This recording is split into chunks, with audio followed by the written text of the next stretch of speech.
नमस्कार दोस्तों, स्वागत है फिर से हमारे इस चैनल कृपा महादेव टिप्स पर। अगर आप भी अपनी लाइफ में कुछ सीखने की चाह रखते हैं तो हमारे इस चैनल को सब्सक्राइब करें। दोस्तों, मकर संक्रांति को सूर्य के संक्रमण का त्योहार माना जाता है। पौष मास में जब सूर्य धनु राशि से मकर राशि में प्रवेश करते हैं, उस काल विशेष को ही संक्रांति कहते हैं। हिंदू धर्म में सूर्य देव को प्रत्यक्ष देव कहा गया है, जो प्रतिदिन साक्षात दर्शन देकर सारे जगत में ऊर्जा का संचार करते हैं। ज्योतिष में सूर्य को नवग्रहों का स्वामी माना जाता है।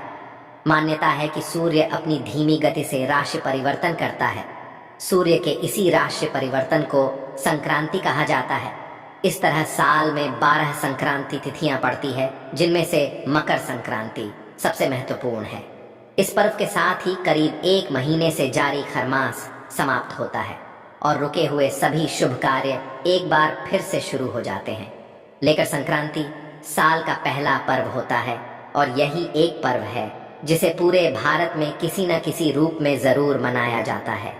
भारत में अलग अलग राज्यों में विभिन्न प्रकार के लोग अलग अलग बोलियां बोलते हैं। उनके सांस्कृतिक रीति रिवाजों के अनुसार ही मकर संक्रांति का पर्व विभिन्न नामों से मनाया जाता है और इसके मनाने के तरीके भी थोड़े बहुत अलग होते हैं। उत्तर भारत में इसे मकर संक्रांति या संक्रांति, उत्तरायण, खिचड़ी संक्रांत हरियाणा और पंजाब में इसे लोहड़ी के नाम से जानते हैं। इस दिन दक्षिण भारत में पोंगल उत्सव मनाया जाता है तो पूर्वोत्तर में बेड़ों की धूम होती है। ज्योतिष शास्त्र अनुसार मकर संक्रांति का यह शुभ पर्व सूर्य देव और शनिदेव को समर्पित होता है। इस दिन सूर्य भगवान की विधि विधान से उपासना करने से व्यक्ति के सभी कष्ट नष्ट हो जाते हैं। इस दिन गंगा स्नान, व्रतदान, पूजा आदि करने का विशेष महत्व होता है।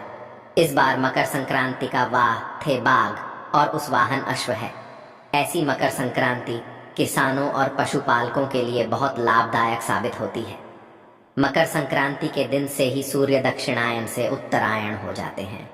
यह आर्तुने परिवर्तन का भी प्रतीक है और साथ ही शुभ कार्यों के आरंभ होने का भी संकेत देता है। मकर संक्रांति के दिन से ही देवताओं के दिनों की गणना भी की जाती है। सूर्य दक्षिणायन रहते हैं तो उस अवधि को देवताओं की रात्रि के रूप में जाना जाता है और जब सूर्य 6 माह के लिए उत्तरायण हो जाते हैं तो उस समय से देवताओं का दिन प्रारंभ हो जाता है और उसी समय से सभी शुभ कार्य भी प्रारंभ किए जाते हैं। महाभारत की कथा के अनुसार इस दिन भीष्म पितामह ने अपना देह त्याग दिया था। उत्तरायण में शरीर त्याग करने वाले व्यक्ति की आत्मा को मोक्ष की प्राप्ति होती है, इसलिए भीष्म ने मोक्ष पाने के लिए सूर्य के उत्तरायण होने के पश्चात अपने शरीर को त्यागा था। हेलो दोस्तों, साल 2024 में 15 जनवरी सोमवार के दिन मकर संक्रांति का पर्व मनाया जाएगा।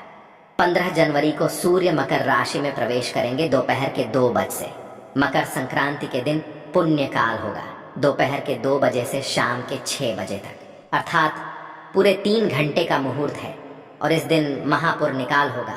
दोपहर के 2 बजे से शाम के 4 बजे तक यह कुल 2 घंटे का मुहूर्त है। महापौर ने काल में किए गए पूजा धन और स्नान का विशेष फल प्राप्त होता है। दोस्तों, मकर संक्रांति के दिन कुछ खास सरल उपायों को करके आप अपना भाग्य प्रबल कर सकते हैं। सूर्य भगवान को प्रसन्न नगर के समस्त पापों का नाश कर सकते हैं।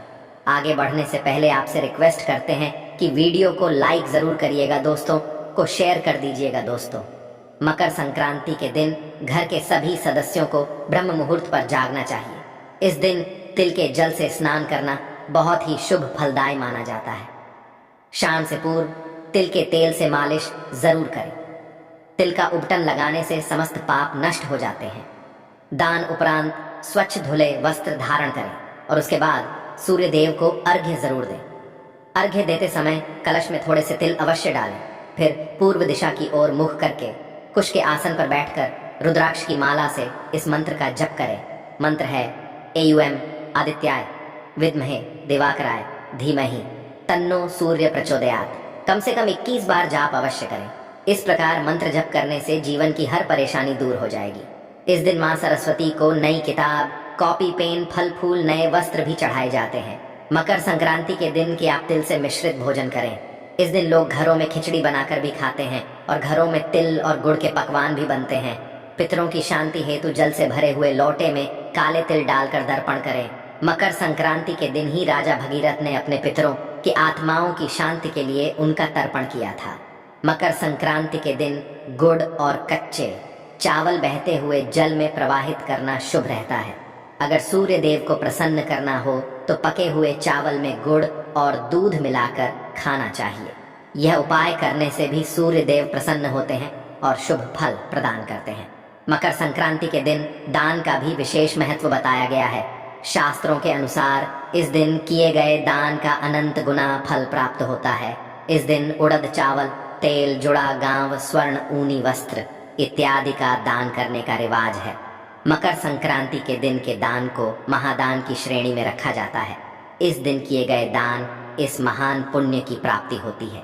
मकर संक्रांति के दिन गरीबों को यथासंभव भोजन करवाएं। इससे कभी भी आपके घर में अन्न और धन की कमी नहीं होगी। विश्व धर्म सूत्र के अनुसार इस दिन तिल का अधिकाधिक उपयोग करना चाहिए। इसको लेकर एक पौराणिक कथा श्रीमद् भागवत और श्रीमद् देवी भागवत पुराण में वर्णित है। दोस्तों, सूर्य देव का परिवार काफी बड़ा है। उनकी संख्या और छाया नाम की 2 पत्नियां और 10 संतानें हैं, जिसमें से यमराज और शनिदेव जैसे पुत्र और यमुना जैसी बेटियां शामिल हैं। मनुस्मृति के रचयिता वैवस्वत मनु भी सूर्य पुत्र ही है। कथा के अनुसार शनि महाराज का अपने पिता से स्वभाव था, क्योंकि सूर्य देव ने उनकी माता छाया को अपनी दूसरी पत्नी संध्या के पुत्र यमराज से भेदभाव करते देख लिया था। नाराज होकर सूर्य देव ने छाया और उनके पुत्र शरीर को अपने से अलग कर दिया। इससे शनि और छाया ने क्रोधित होकर सूर्य देव को कुष्ठ रोग बाधित होने को शाप दे दिया। पिता सूर्य देव को कुष्ठ रोग से पीड़ित देखकर यमराज ने तपस्या की। यमराज की तपस्या से सूर्य देव कुष्ठ रोग से मुक्त हो गए। शनि महाराज और छाया के व्यवहार से क्रोधित होकर सूर्य देव ने श्री महाराज के घर कुंभ, इसको शनि की राशि भी माना जाता है, उसे जला दिया। इससे शनि और उनकी माता छाया को अत्यंत कष्ट भोगना पड़ा। यमराज ने अपनी सौतेली माता और भाई शरीर को कष्ट में देखकर उनके कल्याण के लिए पिता सूर्य को काफी समझाया। यमराज की विनती पर सूर्य देव शनि के घर गए और उन्हें देखा, वहां पर सब कुछ जला हुआ था। उस समय शनिदेव के पास तिल के अलावा कुछ भी नहीं बचा था, इसलिए उन्होंने काले तिल से सूर्य देव की पूजा की। पूजा से प्रसन्न होकर सूर्य देव ने शरीफ को आशीर्वाद दिया कि शनि की राशि मकर में जब जब मेरा आना होगा, मैं शरीर के घर को अन्न धन से भर दूंगा। तो तिल के कारण ही शरीक उनका वैभव फिर से प्राप्त हुआ था। इसलिए शनिदेव को तेल अत्यंत प्रिय कि इस घटना के बाद से मकर संक्रांति पर तिल से सूर्य और शनि की पूजा का नियम शुरू हुआ। दोस्तों, शनिदेव की पूजा से प्रसन्न होकर सूर्य देव ने शनि महाराज को आशीर्वाद दिया कि जो भी व्यक्ति मकर संक्रांति के दिन काले तिल से सूर्य की पूजा करेगा, उसके सभी प्रकार के कष्ट दूर हो जाएंगे। और यह भी माना जाता है कि इस दिन तिल से सूर्य की पूजा करने से मनुष्य को आरोग्य और सुख की प्राप्ति होती है तथा शनि के अशुभ प्रभाव भी दूर होते हैं। दोस्तों, मकर संक्रांति के दिन इन 12 चीज़ों का ध्यान भी अवश्य रखें। वैसे तो जो लोग इस दिन व्रत रखते हैं वे सभी नियमों का पालन तो करते ही हैं, मगर जो लोग व्रत नहीं रखते हैं उन्हें भी स्नान और पूजा करने से पहले भोजन नहीं खाना चाहिए। सूर्य देव को अर्घ्य देने के बाद ही कुछ भी आप खाएं या पीने।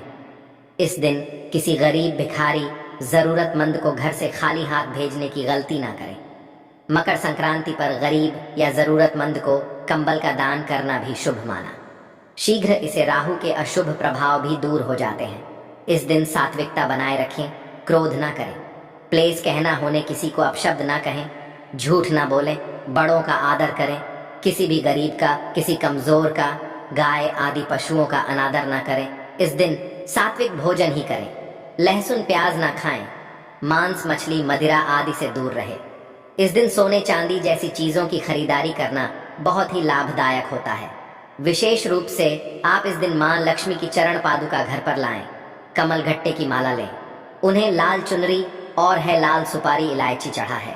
महालक्ष्मी को प्रसन्न करने के लिए मकर संक्रांति के दिन आप अपने घर में मीठे व्यंजन बनाएं और उन्हें अर्पित कर दें। ऐसे कुछ खाने की खास चीजें हैं जो आप मां को अर्पण करते हैं और प्रसाद स्वरूप परिवार के साथ ग्रहण करते हैं तो माँ लक्ष्मी प्रसन्न होकर धन की वर्षा करती है। दोस्तों, अब यह बात तो सर्वश्रुत है कि मकर संक्रांति के दिन तिल और गुड़ के लड्डू बनाए जाते हैं, देवी माँ को अर्पित किए जाते हैं। दोस्तों, रिश्तेदारों में बांटे जाते हैं। तो तिल गुड़ के लड्डू आप माँ लक्ष्मी को जरूर अर्पित करें। इस दिन अभिजित मुहूर्त 12 बजे से लेकर 12 बजे 1 बजे तक रहेगा। इस अभिजित मुहूर्त में तिल गुड़ के लड्डू का प्रसाद परिवार के साथ खाएं और दोस्तों रिश्तेदारों में बांटें। इससे महालक्ष्मी की कृपा से धन प्राप्ति में सुलभता आती है। आपकी तिजोरी में साल भर धन का आगमन होता रहता है। आपके नौकरी व्यवसाय में अगर दिक्कतें आ रही हैं, खूब मेहनत करने के बाद भी कुछ न कुछ अड़चनें आ रही है, तो इस उपाय से वह सारी परेशानियां दूर हो जाएंगी। व्यापार में तरक्की होगी, क्योंकि तिल गुड़ का इस दिन सेवन करना, दान करना बेहद शुभ माना जाता है। दोस्तों, दूसरा इंजन है खिचड़ी की। मकर संक्रांति के दिन चावल और उड़द के दाल की खिचड़ी बनाई जाती है। इस दिन खिचड़ी का दान करना बहुत ही पुण्य फलदायी माना गया है। इसकी छड़ी का सूर्य भगवान को भोग लगाएं। गरीब जरूरतमंदों में इस खिचड़ी को वितरित जरूर करें। घर आए मेहमानों के साथ, परिवार के साथ इसे ग्रहण करें। खिचड़ी बहुत ही लाभदायी और शुभकारी मानी जाती है। मकर संक्रांति के दिन खिचड़ी खाने से आपकी समस्त मनोकामनाएं पूरी होंगी। इससे माता लक्ष्मी जी बहुत जल्द प्रसन्न होती हैं। माता लक्ष्मी को प्रसन्न करना है तो मकर संक्रांति के दिन खिचड़ी जरूर खाएं और दान भी करें। इससे सूर्य देवता भी प्रसन्न हो जाते हैं। शनि के दोषों से मुक्ति मिल जाती है। मकर संक्रांति के दिन माँ लक्ष्मी को प्रसन्न करने के लिए अकेला और अंगूर जरूर अर्पित करें। प्रसाद स्वरूप इसे ग्रहण करें और मेहमानों को भी खिलाएं। अगर परिवार का कोई सदस्य लंबे समय से बीमार चल रहा है तो उसे संक्रांति के अभिजित मुहूर्त के समय इन फलों का प्रसाद जरूर खिलाएं। काफी ज्यादा हद तक बीमारी से राहत मिल जाएगी।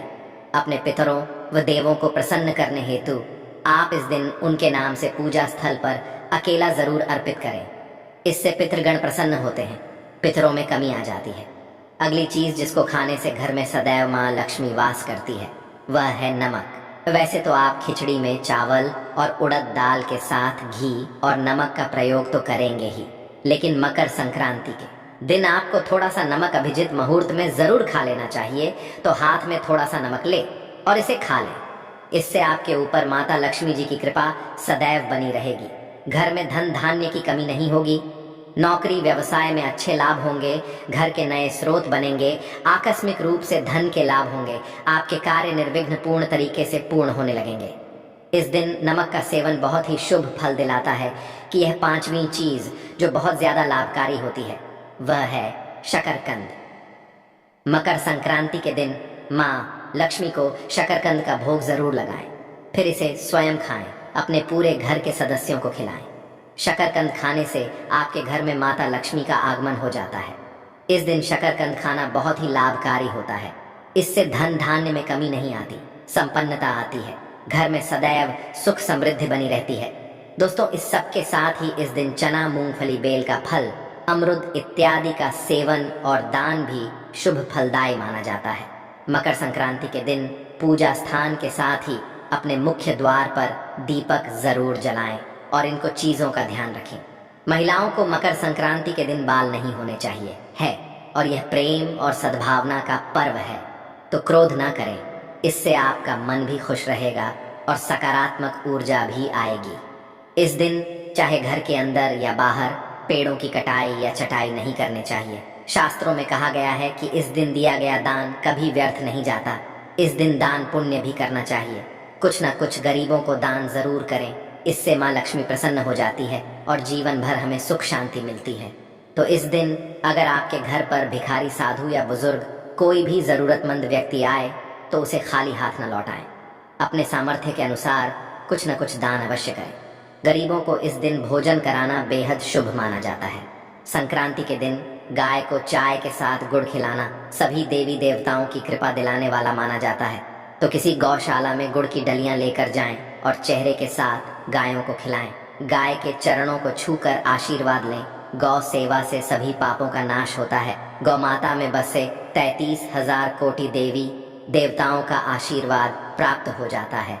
तो इस मकर संक्रांति पर यह उपाय जरूर करें। घर परिवार में खुशियां और संपन्नता। राय कमेंट में जय मां लक्ष्मी अवश्य लिखें।